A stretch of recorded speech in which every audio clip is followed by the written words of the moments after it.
बाहुल्या दाखवला. आणि दुसरा नियम आहे, ज्या जागेवर काटा बसकारला तिथली जागा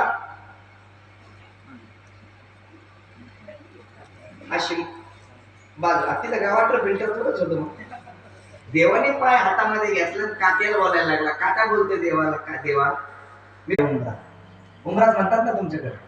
उमऱ्याला विचारा, उमरे दादा किती लोक जाताना पाहिले रे? उमरा खरं बोलल. उमरा डायरेक्ट प्रमाण सांग, राजा मेला पंजा मेला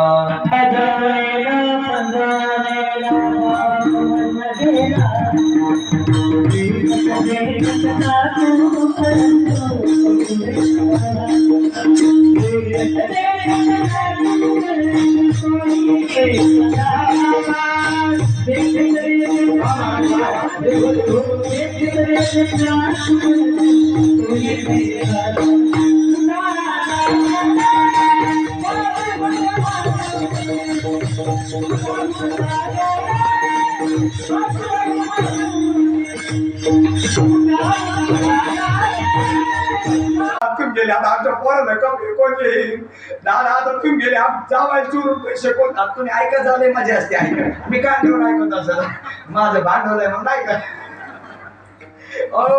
महाराज मोठमोठे लोक तिला समजायला आता मोठी समजून घ्या, बाकीच्याला समजून घ्या. तो उडीत काय झालं, लोक तिला वाढायला लोक उडीत काय झालं, तिथं हात असा दादाच्या बोटाकडे गेला. दादाच्या बोटात होती 5 तोळ्याची अंगठी, तिच्या हाताला लागली. आणि मग तिने स्वर लावला, पाहना दादाच्या हातात अंगठी कशी दिसती. तिने हळू स्वर लावला. मग माझं गावली कशाला बोलावं. तिने इकडून मोठ्याने स्वर लावला. ते म्हणजे आपल्याला देईन म्हणले होते ना.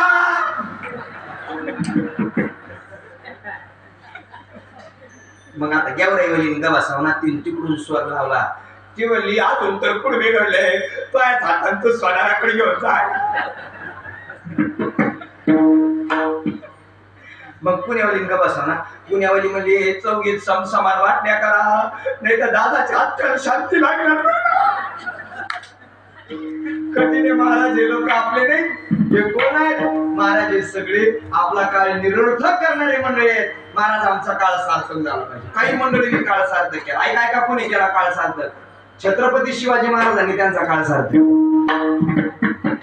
बाजीप्रभू देशपांडे नावाचे एका मावळ्याने काळ सार्थक केला. यसाचे कंक नावाचे एका मावळ्याने काळ सार्थक केला. आणि शंभू राजाने शेवटच्या क्षणापर्यंत आपला काळ सार्थक केला. जगाच्या पाठीवर असे काळ सार्थक करणारे संत. अहो छत्रपती शंभू राजांना छत्रपती